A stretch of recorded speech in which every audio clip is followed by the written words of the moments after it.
Welcome to the Picky Girl Travels podcast. I'm Adelia Borashade. The idea behind this podcast really stems from something that I think both of you and I feel very strongly about, is that, Black women have kind of been put in this place by society about put in a box, the role they need to play, what choices they need to make in life. And so, as I chose to blow up my life 5 years ago, what I found was there were other women who were kind of in that place of dissatisfaction, but they really did not have other people who had navigated that same space. They didn't have anybody to refer to. So that's kind of where the idea behind the podcast came from.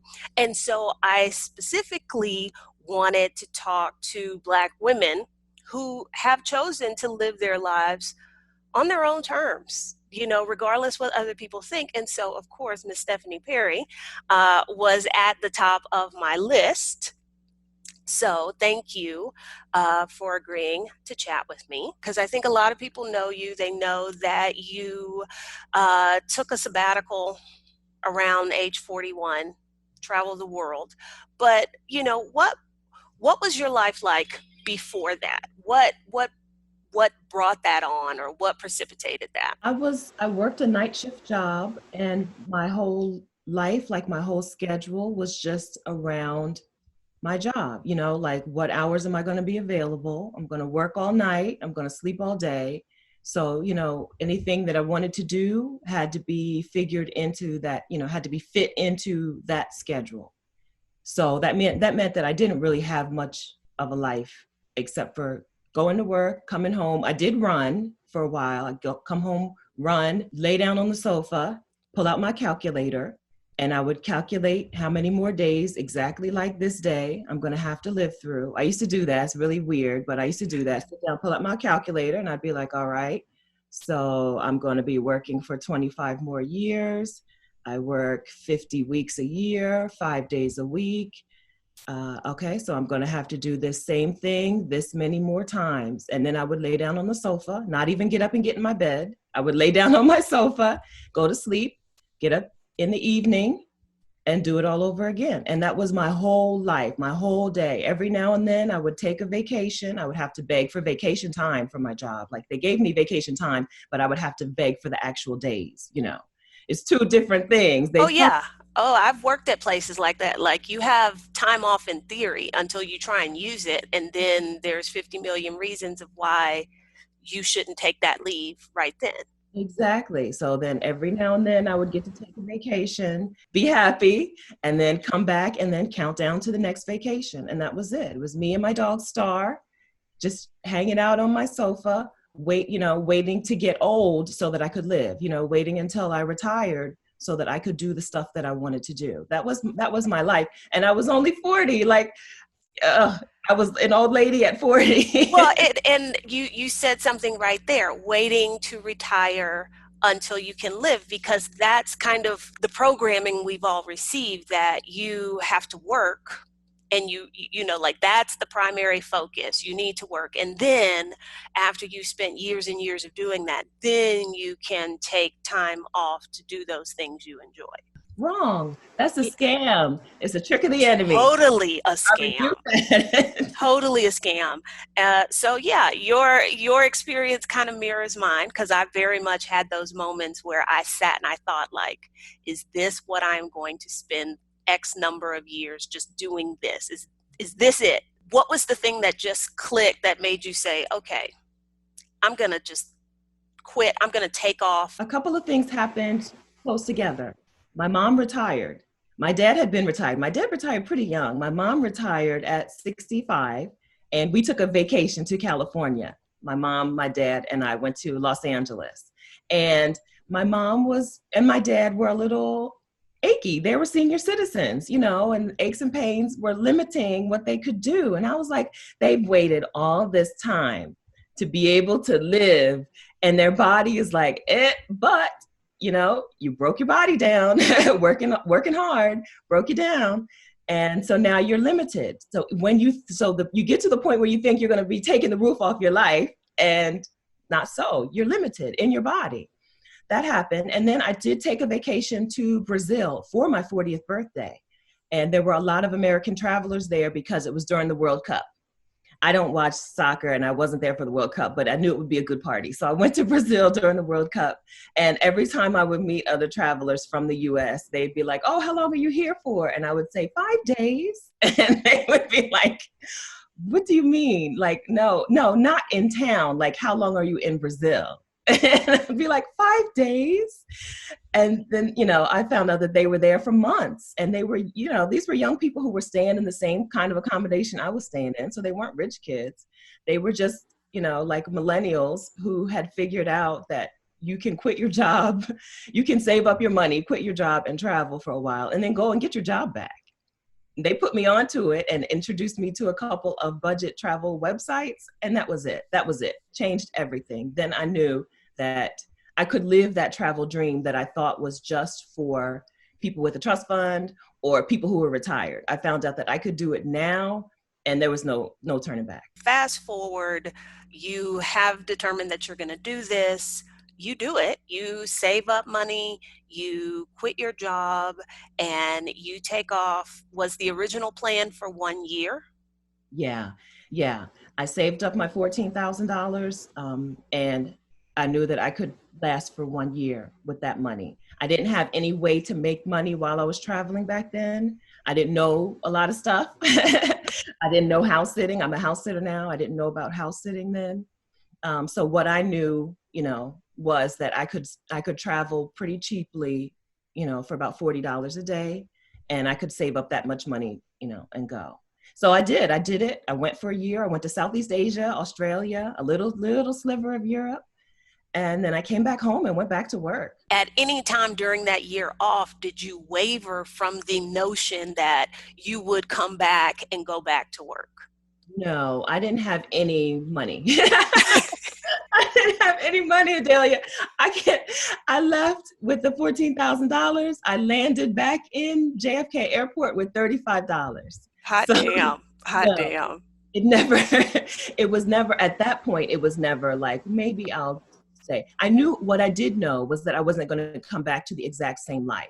So I'd sold my stuff. Even though the original plan was just to be gone for a year, I knew I was changing everything. I sold my stuff, sold my car. Just, I had a room in my parents' house and a closet full of, Rubbermaid Tupperware, Rubbermaid containers, and that was it. So I knew I was going to come back to something different. But I didn't know exactly what the difference was going to be. I thought maybe that I would try to move someplace where I wouldn't need a car and, like really just pare down my life. But I wasn't sure where, and I didn't think it was going to be outside of the US. Okay, so let's pause right there for a second, because I did not know that you had sold everything. Was that in an effort to raise funds, or was that because you knew that you were going to be living a different life afterward? Because I knew that I didn't want to come back and fit right back into that old life. Because I wasn't happy. I didn't like it. Well, no, but that's huge. Recognizing that you are dissatisfied, that you are unhappy. That step one is huge. And then that second step of realizing that if I don't make a huge change here, I will come back and it'll be so easy to slide right back in again. Yeah. So that, like, to me, that's a big deal and you should be applauded for that. Was there any hesitation with moving in with your parents? No. So not on my part. Okay. Maybe on their part, they always say, your dream has always been to live with us. Like I have moved myself in. My dad made me buy a house when I was 23, and I moved back in. So I had that house foreclosed on. I couldn't do it. I couldn't handle it. I just, like, one day I pulled up in the garage with my car full of stuff, and my parents were like, what is she is moving back in. We got rid of you. We sent you out. What are you doing back here? So no, on my part, no, I don't care about that. I've seen enough people around the world who live as a family in a unit together to know that for me, having my own place, totally unnecessary. It's just a money drain for me, right? It's a money drain, and yeah, I don't need That's it. all around the world. Multi-generational housing is the norm. In the US, we're the weirdos pushing 18-year-olds out into the world and being like, okay, figure it out. Free. Yeah, you're not free. You're now burdened down with obligations. Yeah. Okay. Mhm. So you came back with your $35 in the bank and you got another job. And what happened? I went to work knowing that I was going to figure something out, right? Because my mom and dad were not going to let me just stay here, even though they let me come back because they were happy to see me. They weren't going to let me just stay, right? So I got a job, and then I just started looking, like, what can I do? Where can I go? I stumbled on house sitting. First, I started looking like, how can I travel again? Because there was so much of the world that I still hadn't seen, right? How can I travel again with no money? And that's just what I was Googling, right? How to travel with no money. And house sitting popped up. So I worked for, um, I, I went to work on the 90-day review where they sit you down and they say, Stephanie, we'd like to take you off of probation and make you a permanent employee. I said, thank you, but actually I'm putting in my 2 weeks notice. I appreciate the loot, but I'm gone. Yeah. You lasted a whole 3 months. I made it 90 days. That's Okay. pretty. Yeah, because by that point I had done enough Googles to know that I could house sit and that I could do work exchanges, which I'd already done some work exchanges, and that I could make money online. So that's when I started doing my virtual assistant work, and I could do other things and go someplace where that little bit of money would sustain me. I think it is worth pointing out that your attitude was not, I need to come back and I need to make lots of money. It wasn't like I need to reinsert myself on the hamster wheel. It was, I'm okay with not having a lot of money as long as I can do the thing I want to do. And so many people are afraid to do that. Well, I feel like you just get like trapped. So if I had stayed much longer, I would have needed to get a car. I'm in Dover, Delaware with my parents. If I stayed much longer, I would have needed to get a car, right? And then that would have led me to do some shopping. And then so I knew that if I was going to do it, I got to just do it. I have to go now. I had enough ideas for how to make money, even though I really wasn't making money online yet. I had a plan on how to make money online as a virtual assistant. Um, and yeah, I knew that if I stayed any longer, it would be so much harder to go back out. Because that stuff is it's just such a habit. Even the shopping, like, it's just a habit, and you just get used to the stuff, and that stuff it was weighing me down. I know that there are people who have stuff and are happy. And that's the thing. It's not anti stuff. It is okay to own stuff, but it's not okay for your stuff to own you. Oh yes. So, it's I was explaining to somebody recently about like how much time you have when you no longer shop as entertainment. The Mm. idea that, oh, I'm just going to go to Target and see what there is Uh-huh. because I live out of 3 suitcases, and they each are 50 pounds a piece. My life does not allow me to pick up new things just because it was on sale. So yeah, Plan for it, yeah, right? it's got to have a plan. It's got to have a purpose. If it doesn't, I have to really ask myself, should you be owning this? And for everything you get, you have to get rid of something else. Yeah, Yep. it really changes your perspective on things. Because even in this closet, in my mom and dad's house, there's stuff in there that has price tags on it from, that I've been carrying for years. Like, literally, I quit that job. The last time I had enough money to do shopping like that was September 2015. So there are clothes in this closet from September 2015 with price tags on it, Still. right? I was just shopping for a little thrill, for a little happiness, or whatever you call it. It wasn't happiness, but for whatever, for that feeling. Um, but that was just money down the drain. Yeah, you live and you learn. Now, you mentioned house sitting and work exchange. Can you explain what those are and how they work? Because House people may not be all that familiar with it. Yeah, house sitting, I think, is the world's greatest travel hack. I really do. Life hack. Cancel that. World's greatest life hack. So I stay in people's homes when they're gone, and I take care of their responsibilities for them in their homes while they're away, whether that's watering the plants or walking the dog and feeding the dog and sleeping with the dog in the bed so the dog doesn't, cry all night, whatever that responsibility is. I stay in their home and take care of things for them while they're gone. In exchange, I get free accommodation. Sometimes I get use of their car. Sometimes they stock the fridge. Sometimes they even pay. So work exchanges are very similar. House sitting is a work exchange, basically. Work exchanges are just where you go and do work for someone for a few hours a day, usually 3 to 5 hours a day. In exchange, they give you free room and board.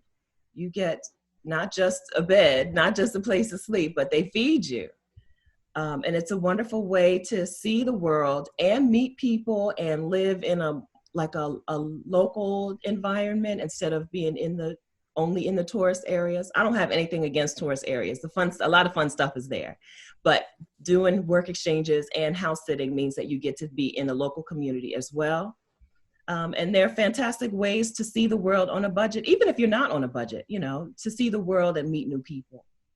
Because it eliminates the expense of lodging, Uh-huh. Which is which big. yeah, which can be huge, Uh-huh. You quit your job after 90 days. You knew you had these ideas for how you were going to make money, and so you left again. What happened? I left and just started my nomadic life. I went to South Africa for a while. How long ago was this? This was September. No, first I left September 2015, came back September 2016, and then I left again early 2017. So early 2017 is the last time that I had a job. Last time I got a real paycheck. That's what I miss. So early 2017 was the end of me as an employee getting a paycheck and benefits. I went to South Africa first. I took a nice road trip and just bopped around South Africa for a couple of And months. you did this solo, correct? Yeah, Okay. yeah. All right. So solo travel is really easy for me. It's really like it's my comfort zone. Some people feel comfortable traveling with other people, but they will travel solo. I'm the reverse. I am a solo traveler, As am but I. I'll go with you if you really want. Maybe. Yep. Maybe. There's a very select handful of people that I feel comfortable traveling with. Otherwise, I just would rather travel by myself. Is that because of like the schedule? The some people like to be so busy when they travel. Is it that I or? think part of it is the style of travel. I tend to want to be in like local areas. I like to wander. Yeah. There are times when if there are specific things I want to see, I will plan that out. But then there are other times that I just kind of research a neighborhood, and I just wander up and down the streets and see, what kind of bakery can I find, Mhm. or that sort of thing. And I think maybe other people think it's boring. I don't want to have to think about I don't want to have to take into consideration what do these other people want to do. Yeah. um, and then it's the logistics of it, and it is the sharing of space. There are very few people I want to share my space with, which is something I've had to come to terms with. I could probably do a whole episode on that. So I will travel in, let's say, a group of maybe 4 or 5 occasionally. There was a group of girlfriends. We would do a New Year's trip, and there would be about 4 or 5 of us. But outside of that, it's me or me and the dog. Yeah. Yeah. I travel with my mom some. My mom comes to visit me when I house sit in Mexico. So she's pretty cool. We're both pretty laid back and,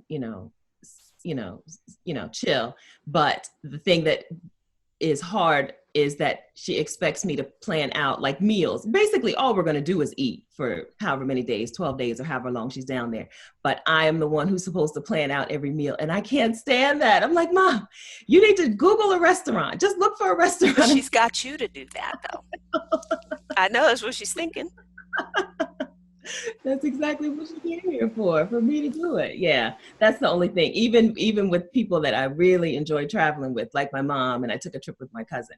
That's the thing that gets to me. I'm like, I don't want to be the trip director, right? We're both traveling to this place. We both need to figure out what's happening. Yeah, because I feel you on that. Because if it's a group trip, I would like to just show up. Let's be there. Uh-huh. Because if I'm going to plan it, I'm going to plan it to be what I want it to be. And you might not like that. So maybe I should just go by myself. Mhm. So you went to South Africa. You took a road trip.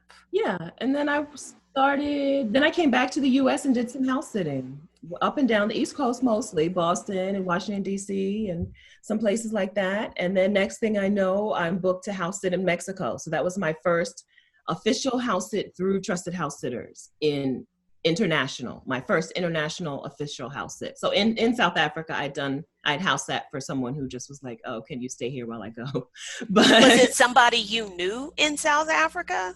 yeah, my Airbnb host. Yeah, my Airbnb host was leaving and was like, I have somebody coming in. Can you stay? I guess basically that should have been a paid job now that I think about Yeah, but you got a free place to stay. it. So, We booked out what we wanted out of it. yeah. But Okay.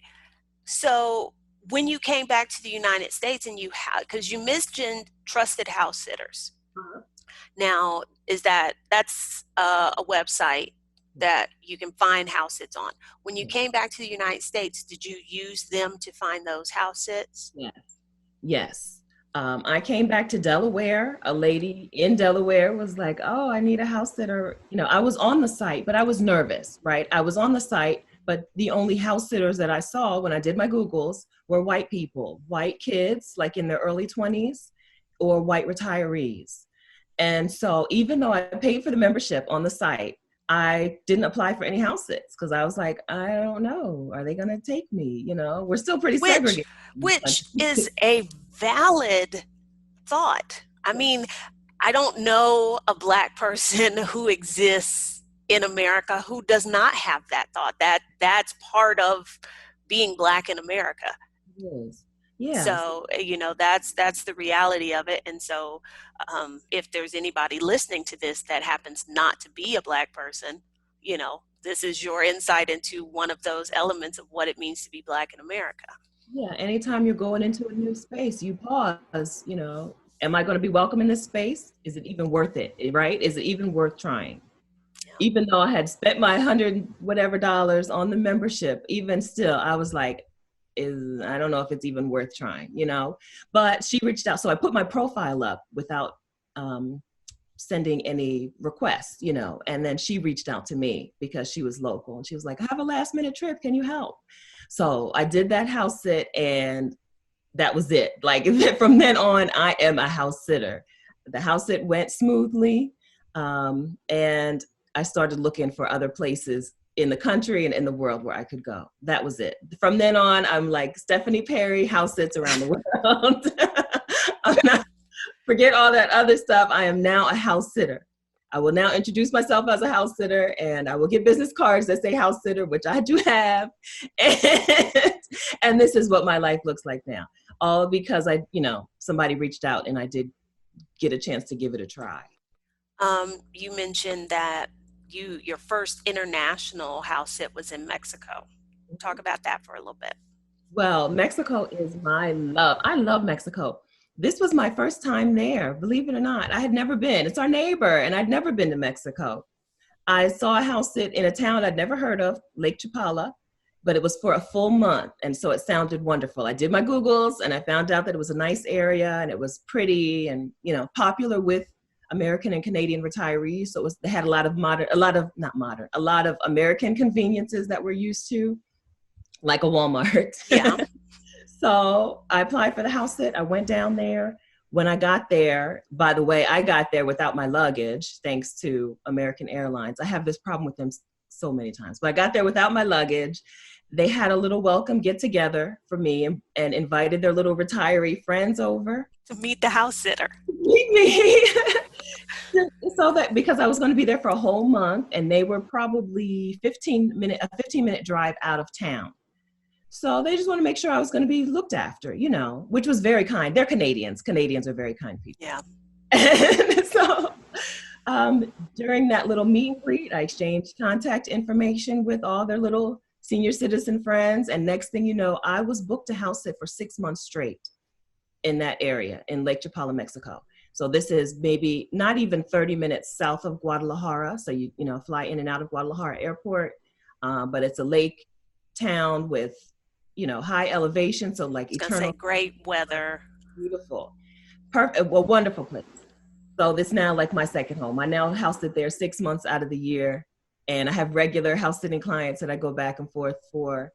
But that first experience internationally was great. It was like exactly what I was looking for, and more. It was what I was looking for in my life, to be able to pick up destination on the map, go there, live there for weeks and months at a time, and just chill. Because when you are house sitting, what are you doing? For about 1 hour a day, I have stuff to do, right? Um, Especially if they're pets. Maybe 1 hour a week if there are no pets, right? But if there are pets, you have to feed the pet and walk the pet and brush the pet and, regular stuff.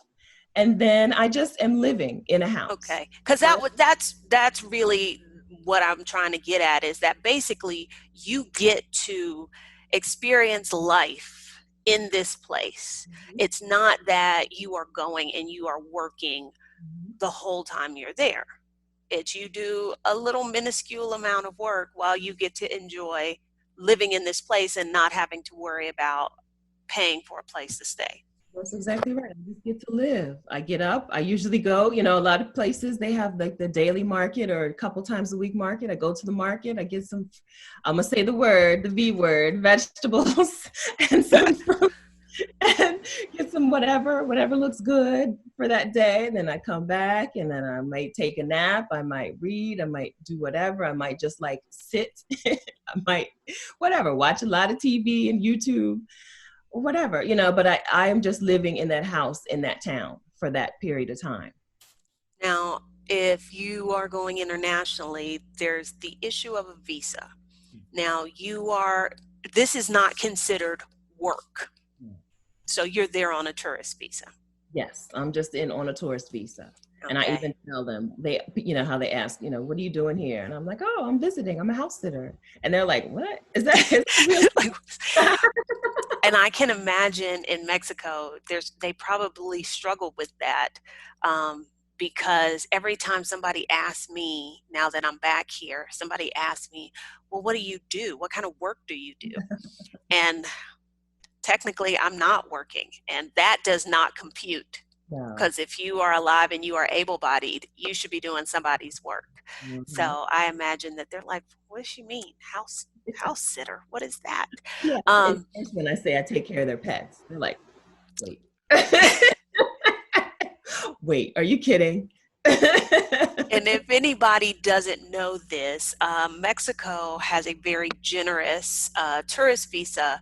Not most Americans, American passport holders, and actually quite a few countries, you get up to 180 days on a tourist card when you enter the country with no special preparation.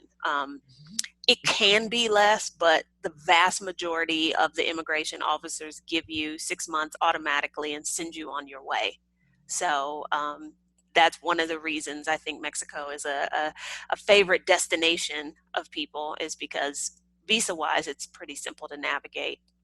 It's very easy. You just show up. I thought I was going to have to show them something, because, I don't know. I thought maybe they were going to try to give me 90 and I was going to have to say, no, please give me 180 days, but no, automatic. It's been automatic. Okay, and so that first international house sit went well. You were booked up for 6 months, and now you are You're a professional house sitter. So if somebody is listening to this and they're like, this sounds like the thing that I need to be doing, how do you, if I want to be a house sitter, how do I get started? You get on a house sitting service. Trusted House Sitters is the largest. They're international. Mind My House and House Carers are also pretty big. But Trusted House Sitters is the only one that I've ever used. I signed on with them. I booked the first house sits with them. They were great. So I've never bothered to sign on with another service. Right. How did you choose them?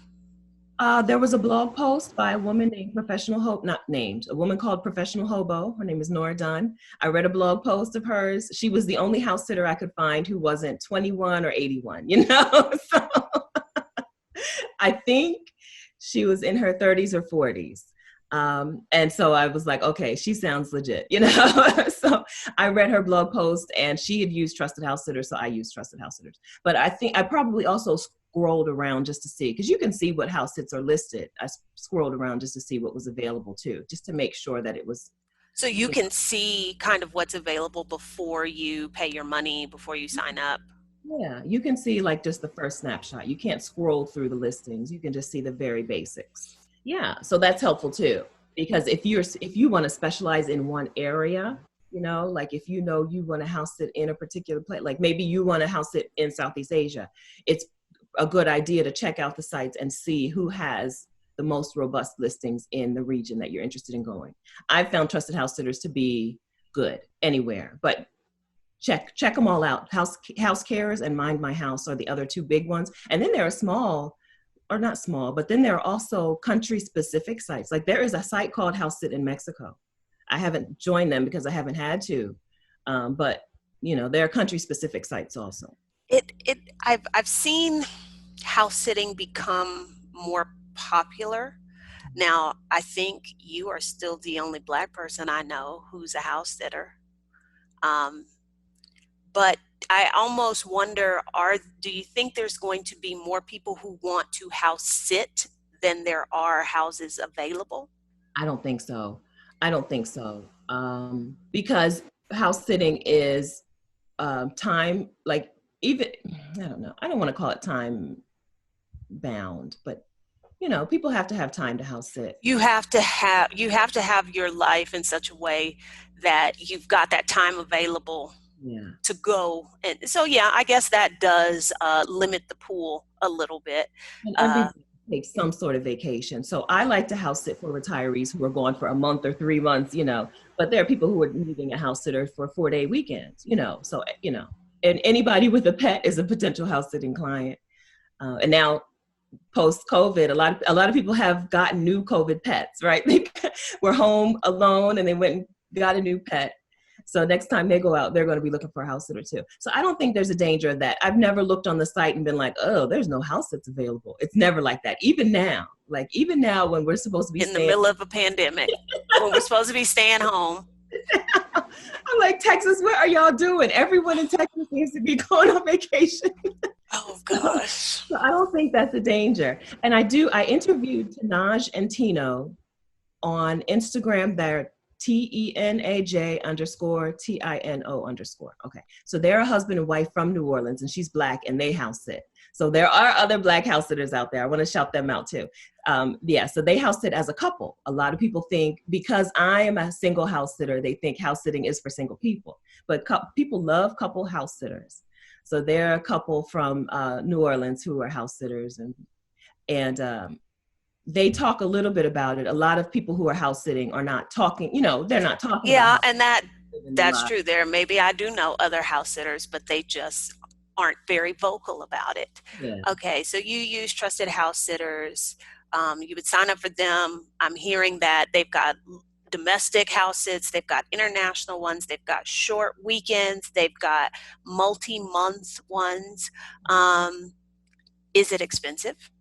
It's $125 for a membership. I have a special code. I'm an ambassador for Trusted House Sitters. Because I have a YouTube channel and I've had so many people sign up with my link, they gave me a special discount, but it's a discount that I'm not allowed to put on the internet. Not kidding. This isn't a joke. So I have a special discount code that I'm not allowed to put on the internet for 40% off. But So if somebody's listening to this and they're like, "Yeah, Stephanie, I would like that 40% off code," how do they get it?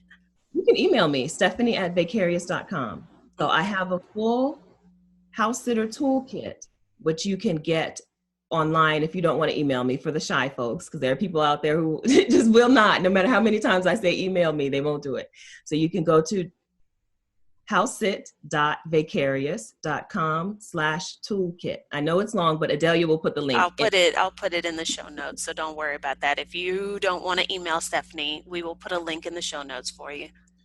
But what that means is that's an online, because that's an online thing, it's not the 40% off discount. So there's a link, there's a button to click to email me that way to get the 40% off. Because seriously, I have a 40% off code, but I can email it to you. I can't just post it on the internet. Okay. Because I'm not there. I'm not letting them take that away from me. That's a good discount. Discount. Okay, so that's not bad, because basically, even if you pay full price, you're paying $125 Mhm. for basically a year of accommodation. That's right. From my membership from 2018 to 2019, that membership, I house sat for 11 months straight. 11 months straight, I house sat on that $125. And if somebody's thinking like, okay, well, yeah, you're paying $125 for a year's worth of accommodations, but what kind of accommodations are they? Like, you aren't living in shacks.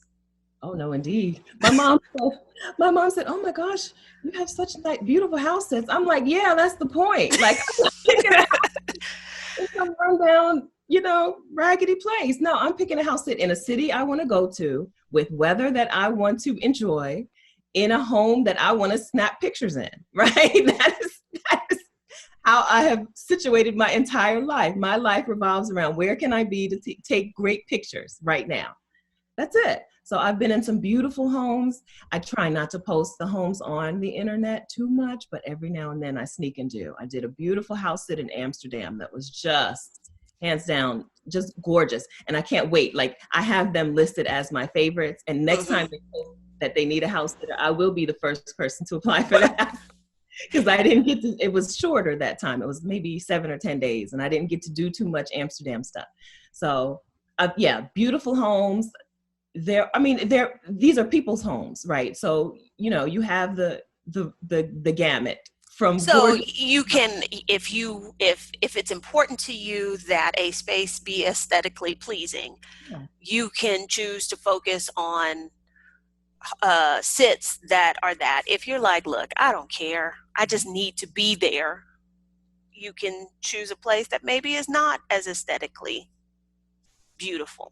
that's right. Pick based on your priorities. Weather is very important to me. It's not important to some people, or they like the cold. I say I boycott winter, but there are people who like the cold. Go to Canada. I mean, house sitting is booming in Canada. I would imagine so.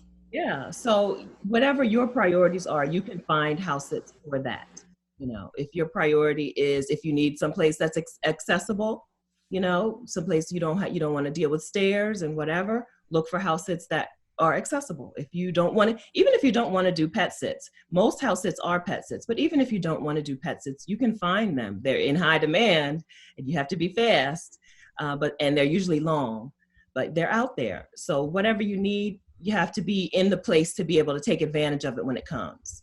And so it's to get, okay, so you make your account, you make your profile, and you said the first house that you got, you didn't even attempt to get it, they came to you.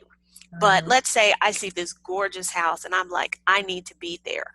I need to apply, Mhm. or how does that work? You have a profile, so you make sure that your profile is already on the site.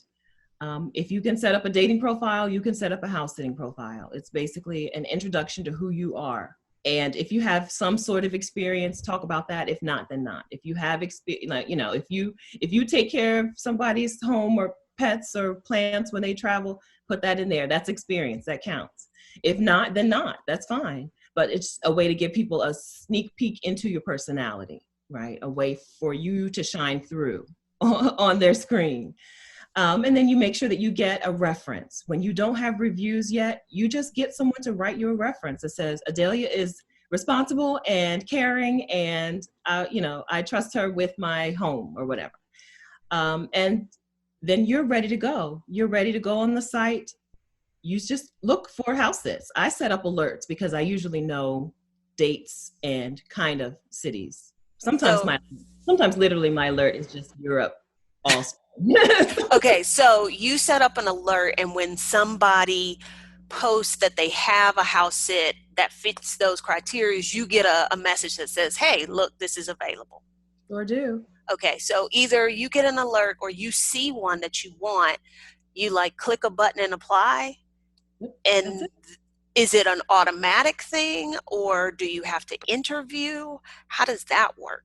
What you're sending them an email. Okay. Okay. So the thing pops up and it's a message. It's not tech. It's a message on the platform. So you're sending them a message on the platform. I use a template and it's in that toolkit. So I use a template that I just copy and paste and fill in their dates and their pets' names and the city, so that it looks like it's, you know, Personalized. yeah, personalized. But yeah, you send that message, they receive the message, and then it's just like any other like interview process. Some people will immediately reply and say, I'd love to chat with you about this. Some people will wait until they have 20 or 30 applicants and then they'll pour through everybody's application. Some people will just take the very first person who applied, right? So you don't know what kind of person you're really dealing with until you apply. That's why I like to be early. But most of the time, we're talking in just a few days' time, because these are people who are trying to plan their travel. They need to get this squared away before they can get everything firmed up.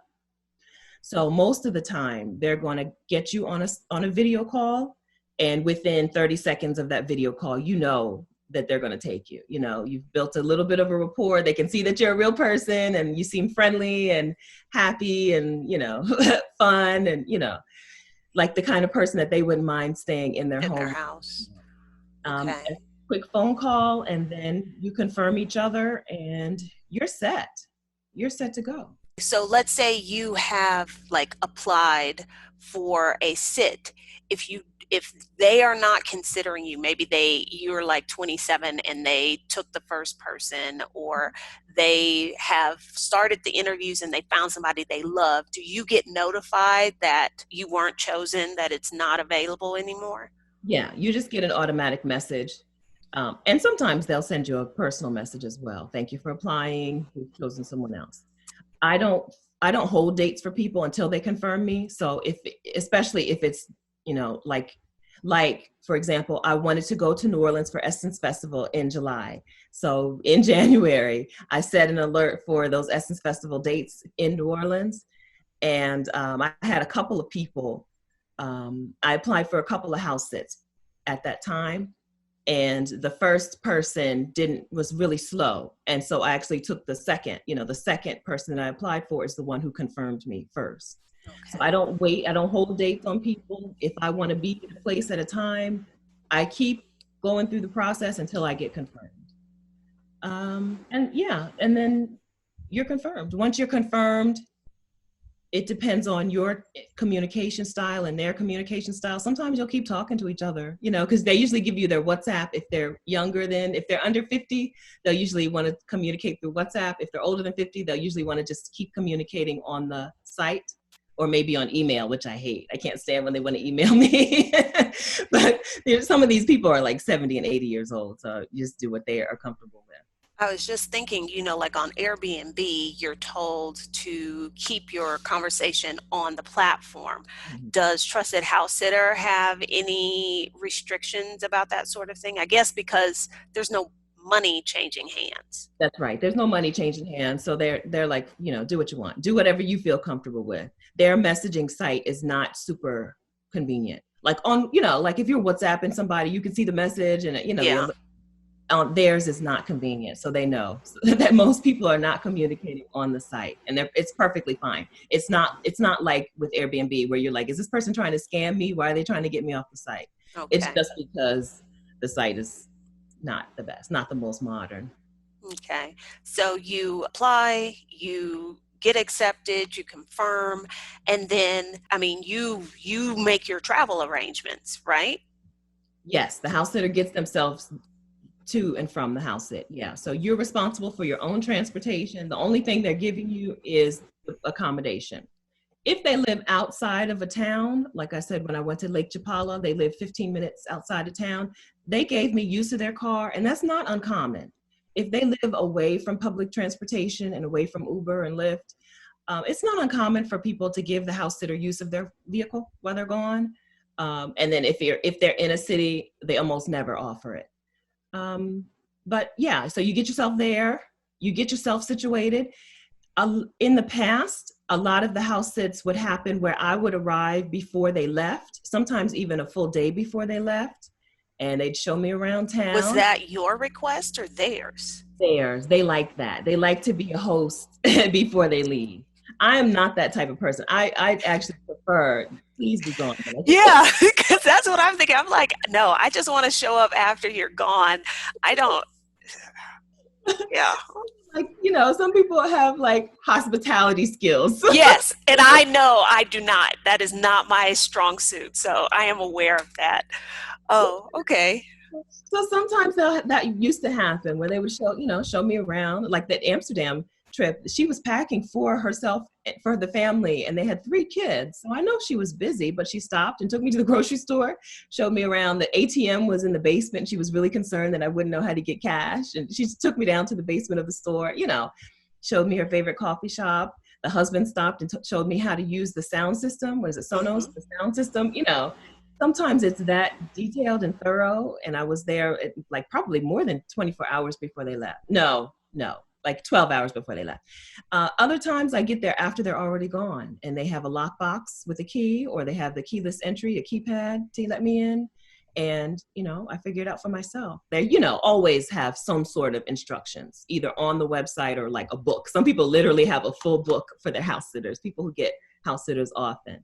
So house sitting is good for people who are self-sufficient, if you're self-reliant. If you're the kind of person who needs someone to walk you through things, it's going to be really hard to be a successful house sitter, to be happy with house sitting. But if you're the person who can walk into a new situation and give it a try and figure things out, then you'll like house sitting. I like it. I'm glad you mentioned that because I do like to ask what are the skills somebody would need to be able to do this, or who is this not right for? It's not right for somebody who sees it as a way to get over, right? Like, I can stay there and I get a free place to stay and I'm not giving anything in exchange. You're giving something in exchange, even if they don't have pets, right? You're there to take care of their property, to take care of their home. Um, and you're helping them live their travel dreams. Like, we're travelers, we love to travel, but you know what? So do they. And we're helping them live their dream to go wherever it is they're going. That Amsterdam family went to New York City for Easter, right? Like, that was their big dream. That was their family trip. I house sat for a woman in her 80s who was crossing off items from her bucket list. Aw. And she went to Albuquerque, New Mexico for the Hot Air Balloon Festival. That was one of the items on her bucket list, right? So I got to go and help her live that dream.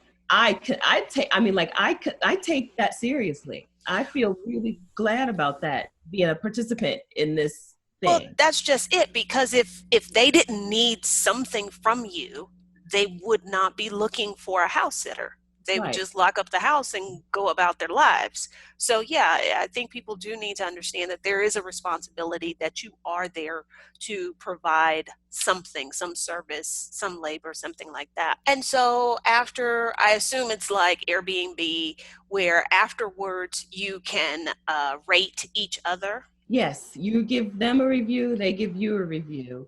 A 5-star review will take you around the world, right? You get that first five, you have a letter of reference that says you're a great person, and then you get a 5-star review, you are off house sitting. You are now a worldwide house sitter.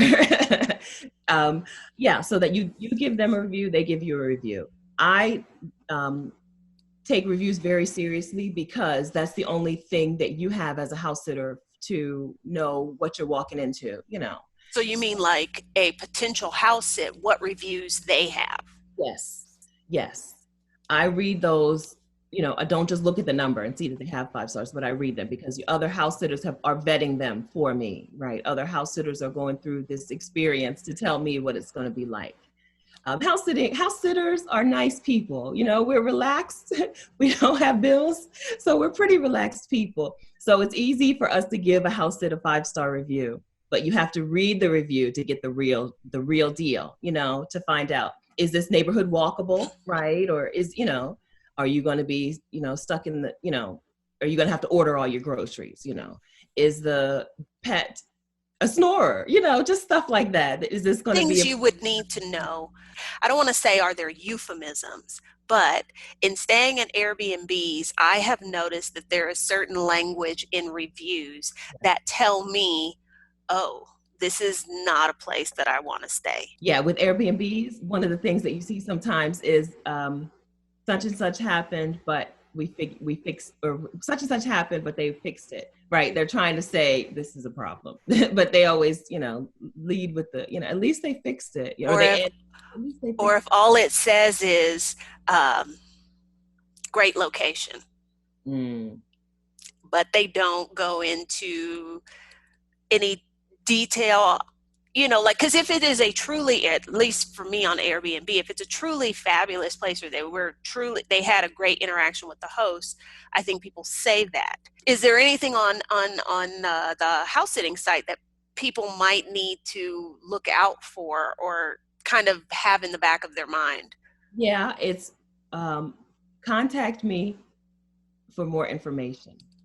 Ooh. Yeah, I'll say they'll give you some details. The dog was fine and whatever. Contact me for more information, and they'll still give that person a 5-star review. But I know there's something. There's something. Usually, it's maybe a client who's kind of picky, because sometimes you just get annoyed. But sometimes clients are really particular about things. They're particular in their own home, and they want you to be very particular in their home. And it's usually something like that. Nothing. I don't think there's ever been a time where I've seen a review and been like, they're trying to tell me something bad. It's usually just like they want you to know that this person is a handful. Have you had any negative experiences or experiences that did not go to plan? I have. My rule is that I don't take house sits that either. So I book quite a few word of mouth house sits that are not on trusted house sitters, because I can charge for them. My rule is not to book a house sit either that doesn't either have amazing reviews on the site, or from a person from a referrer who hasn't been in their home, So you can't just be like, so-and-so needs a house sitter, but I've never been in their house. I'll just say, thank you. Thanks for thinking of me. And then I just forget it. I'm not dealing with that. But on the site, I don't take house sits. I don't even apply for house sits if they don't have any reviews. And sometimes you see a person who has had a house sitter before and no reviews, and that's not common. I took a house sit like that. She had 3 house sitters before, no reviews. When I got there, her dog was not trained, I guess is the word. Her dog was a newly adopted dog who was fearful and would get aggressive at times. We were fine for the first day, but on the second day, when I tried to remove his collar after we went for our walk, and we had a good time, when I tried to remove his collar, it was like this prong thing that was a different kind of collar. The prongs went into his neck, and he went after me. Like, I thought, this dog is about to bite me. I've never Oh my gosh. before, because people baby their dogs, and most people's dogs are just like little babies. Even the humongous dogs are just little marshmallows, So this is the first time I'd ever had that happen. He went after me. I had to give him commands and get him down, and so I contacted her, and she said to me, oh yeah, that happens with that collar. The last house sitter had to call animal control on him. What? Oh, goodness. I was furious and upset with myself. I was so mad at her. Yes, and you had every right to be furious with her. And I was so mad at myself, because all I had to do was ask her, why don't you have reviews? How have you had 3 house sitters before and nobody even left you a, nice location review, Well, that's good that you can see that that someone has had house sitters. You can tell, because I would have thought that, oh, if there are no reviews, that means they've never had a house sitter. So it's good that you can at least see that. Yes. Okay. I appreciate that on that site. Yeah. I don't know if the other sites do that, but Trusted House Sitters definitely does that. And that I pay attention to that. I know what that means. Basically, it means I don't have anything nice to say, so I'm not going to say So I'm anything. not going to say it. Well, no, because I do that on Airbnb as well. Yeah. I Yeah. might give them a star rating and then just not say anything else Yeah. because, um, yeah. Sure. That's just how you do. Yeah. It's common, especially when you need them to give you a review as Well, well. yeah.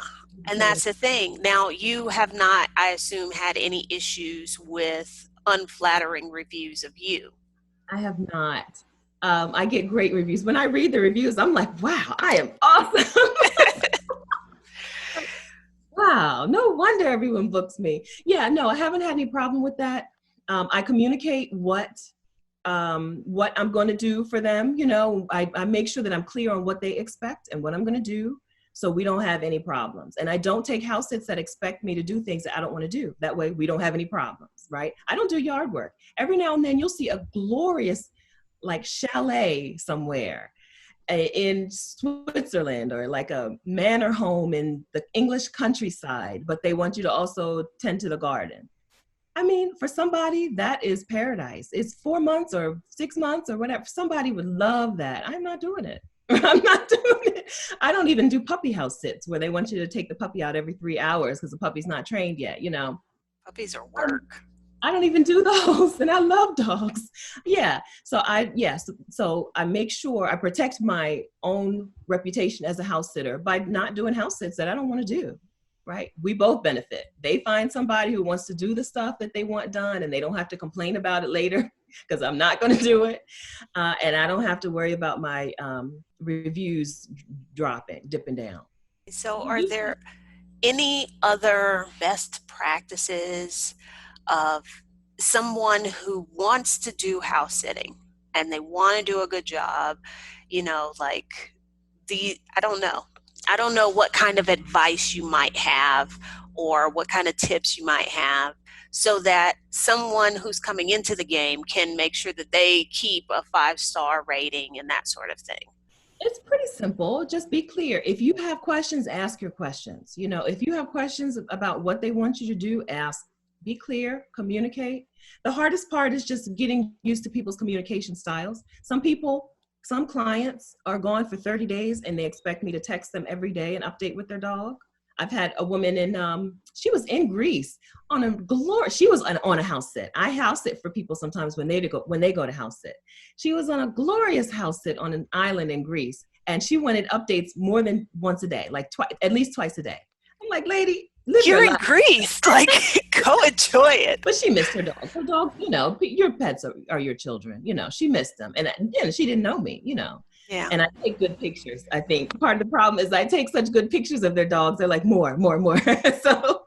So she wanted updates more than once a day, twice a day. And then I had a house sit for a woman that was 3 months long, and she was like, you know what? Please stop messaging me every day. So the hardest part is just getting into their communication style, figuring out how often they want to hear from you. And what kind of stuff around the house they might want to hear from you about. In my New Orleans house sit, so I booked that house sit for Essence Festival, and even though Essence Festival was canceled, I still did it. And during that house sit, power went out, and her power company has an app, and so she got notified that the power went out, and she was like really worried. And I'm like, oh no, the man's already, I was on the website. By the time she had contacted me, I was on the website looking to see if I needed to report it or whatever. It was pretty high tech, and they had a little green dot thing. So I knew that they knew it was happening. But she wanted me to give her updates on the power company, mostly because she wanted to make sure I wasn't there in the dark and upset, A matter of knowing what they want you to update them on and what kind of stuff they're like, don't tell me. The house sit also had a raccoon who came to the back door every day. And I didn't tell her about it. And then finally, Because I was going to ask, did she tell you about the raccoon? They didn't mention it. They had 2 house cats, and then they also feed a stray cat on the back porch. So I was leaving food every day on the back porch for the cat, food and water. And a little raccoon was looking in the door window like, it's time to put that food out here. You are late. So I took a couple pictures of the raccoon and then shoot him away, multiple, like 3 or 4 days in a row. So finally, on the last day, I sent her a picture of the raccoon, and they're like, "Yeah, that's our trash panda," they called him. But so she did know, but I don't. You like, do I tell her? Do I? Yeah, because Yeah, you don't want to share something that might upset them or, cause them worry because they're supposed to be off on their vacation doing their thing. that's right. Yeah, you want them to enjoy their time off. Yeah. Yeah. So that's the hardest part, seriously. Figuring out the communication pattern that you are going to have between this client who you've never met before. I really like house sitting for regulars. I've gone back, I've had people that I've house sat for 3 or 4 times already. And I really love that because, they're more relaxed and And comfortable. then in those cases, do they just contact you? To book, Yeah. yeah, yeah. They'll be like, yeah, like I have one right now in Mexico, and she's like, keep the whole month of December for me. If I can travel, you're coming down here. Yeah. So they just reach out. Once you house it for someone, you're now free to book them on your own. Some of my regulars we still book through the site, and some of my regulars we book on our own. It depends. You can't get paid through these sites. So the ones who know that and want to pay will book me offline. And I'm fine with that. Really fine with that. Well, let's talk about that. What can a house sitter make if they are booking paid gigs? How, like, is there, I assume there is work involved. How much more work is that? Like, how does that go? One thing about me, I can't negotiate. So I give you these numbers, understand that this is just me saying, okay, to whatever they throw at me. Okay. So generally for a house sit, I would just accept whatever it's going to cost me to eat for that day. So in Mexico, seriously, $10 a day, I'm good. $10, I'm getting breakfast, lunch, dinner, and drinks. So I'm having churros with my coffee. I'm fine. In San Francisco, I charged $25 a day because I thought that that's what it was going to cost me, and that was not enough. I've heard of a lady who I am friends with charges $50 a day in the US. I'm not the best person to give this answer. Okay, but that's okay, acknowledging that. But I think, people would be curious to know kind of what that could be. When you were paid, what kind of work did they expect you to do? The same stuff. I have a regular in Mexico who has a housekeeper and a dog walker. So like, I don't have to do anything. So there is, okay, because I guess my concern was that people wouldn't value the fact that you're there, just you being there, knowing that, hey, there's somebody there with my dog when I'm not around. Like, they can put a monetary value on that as opposed to, oh, well, she should be happy she has a place to stay. People don't really have that mentality. A lot of house sitters are locals, right? And you still have to pay your rent. Your house sitting as a travel means is kind of new. Even Trusted House Sitters, I don't think is 10 years old, the website. House sitting to travel is relatively new. Most people are used to having to pay someone to look after their stuff while they're gone. So it's no big deal. And they don't expect, I've never had anyone say, well, I'm paying you, so you have to do X, Y, Z, Okay. never, ever. I have people who, when I've done house sitting with them, when they come back, they're like, okay, you can stay for 3, 4 days or however long. That happens. I do that a lot. My mom that's so weird. But I'm like, hey, I ain't got nowhere. My next house sit doesn't start until next week. I'm staying. Yeah. I stay here now. And when you stay in someone's house, do they have a guest room? Are you sleeping on the couch? Yeah, the last time I did it, they had like an Airbnb. They had a separate Airbnb. In Mexico, some people have casitas, like a little guest house in the back. With a full, like the last casita I stayed in had a full kitchen. It was a 1 bedroom, 1 bath, and a full kitchen. It was wonderful. I wish I could live there. So yeah, so whatever the extra space is. If they don't have extra space, they don't invite me to stay, and I don't ask them to stay. But if they do, I do it. Yeah.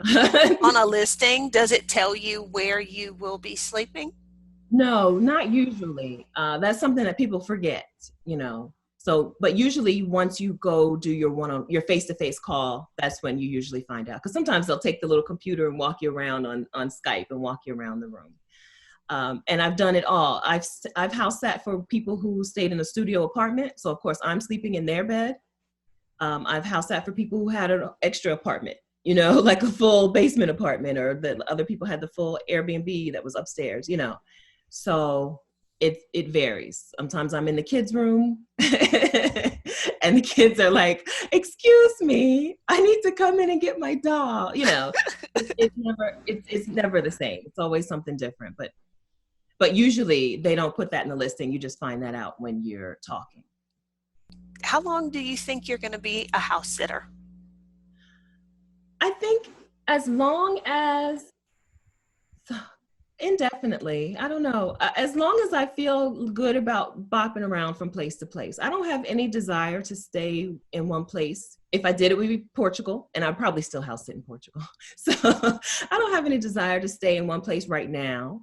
So I don't know. I like it. I like talking about it. You said you weren't sure if you were going to have me on the podcast because you thought I was tired of talking about podcast, but you thought I was tired of talking about house sitting. But I love talking about it. I love introducing new people to it.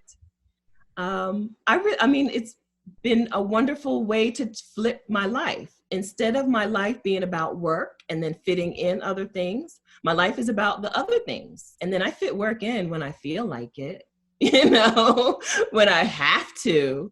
I love that. I absolutely love that. Yeah, and so that's what house sitting has done for me, and I enjoy it. I enjoy having pet company when I'm in a new city. It's really nice to go out, walk around someplace, come back, and have a dog at the door. Happy to see you, because I'm alone a lot of my time. A lot of my time is alone. So I don't know how much longer, but longer, more. I'm not done. If somebody wants, you mentioned you've got your YouTube channel, um, Instagram, which I know is not your favorite place to be on the internet. So like if somebody wanted to connect with you, where is the best place to connect? Because what's your favorite place on the internet right now? YouTube is my favorite place on the internet, but I do know that it's hard to, you can't DM me on YouTube. So Instagram is a thing that I do use. I like Instagram. I don't know. You know how Instagram is. Y'all feel the Yeah, same. I So I'm at Vicarious on Instagram, Twitter, and Facebook. I'm on all three of them, Vicarious. You can holler at me any one of those places. If you leave a comment on a YouTube video, it depends if I'll see it or not. Some of my videos have gotten to a point where I don't get the alerts anymore on those when comments come in. But okay. yeah, and my DMs are open. I like to talk about this stuff. If you don't know, I love talking about this. So my DMs are open. I've given y'all my email address, Stephanie@vicarious.com. We can talk. We can talk about this. I didn't know that this was going to be my life, and I didn't even know it was possible until somebody else told me about it, right? Those two guys in Brazil who were like, "Why are you here for 5 days?" And that woman who wrote the blog post about house sitting. So I believe in sharing what I know. I know Adelia does too. I know you do. You Yeah. do it all the time. Yeah, no, that's what I'm all about, because I think, like I don't dwell in regret, but I will acknowledge the fact that had I been able to see people who look like me Yes. doing things that I had considered doing, I would have made some different choices in life. Yes. So if I can be that for somebody else, given how I'm doing things now, well then I try and do that. Yes. So here's another good place to reach both of us. Adelia's Facebook group is Solo Sisters. It's probably facebook.com/group slash solo. Solo sisters. Fine. We're there, right? If you have questions, not only are we there, but a community of Black women who are traveling and are planning travel. Community is key.